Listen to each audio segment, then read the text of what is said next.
Assalamualaikum warahmatullahi wabarakatuh. Di sini saya akan melanjutkan review buku, yaitu ke bab 2 yang berjudul seputar teori dan pemikiran sejarah. Nah, bab 2 berfokus pada teori pemikiran sejarah yang menjadi dasar dalam memahami peristiwa masa lalu.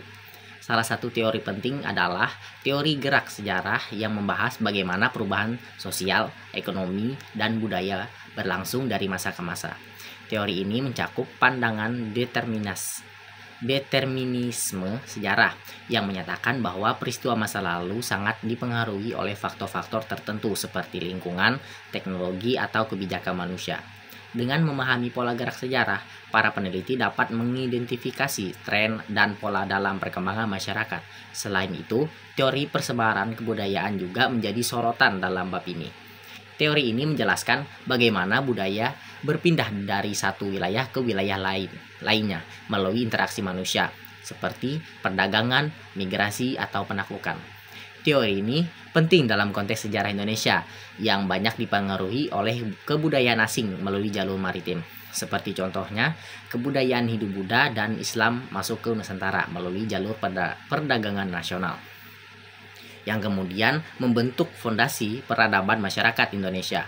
Bab ini juga menguraikan pemikiran tokoh sejarah nasional seperti Muhammad Yamin dan Sartono Kartodirjo. Muhammad Yamin menekankan pentingnya kesadaran sejarah dalam membangun identitas bangsa dengan melihat sejarah sebagai instrumen untuk membangkitkan semangat nasionalisme. Di sisi lain, Sartono Kartodirjo memperkenalkan pendekatan multidisipliner dalam kajian sejarah dengan mengintegrasikan aspek sosial, ekonomi, dan politik untuk memahami dinamika masyarakat. Pemikiran ini memberikan wawasan baru dalam melihat sejarah sebagai fenomena yang kompleks dan multidimensi. Pemikiran sejarah nasional Indonesia juga membahas pentingnya filsafat sejarah dalam memahami tujuan dan makna peristiwa masa lalu. Filsafat sejarah tidak hanya berfokus pada fakta-fakta sejarah, tetapi juga mencoba menginterpretasikan nilai-nilai dan pelajaran yang dapat diambil dari peristiwa tersebut.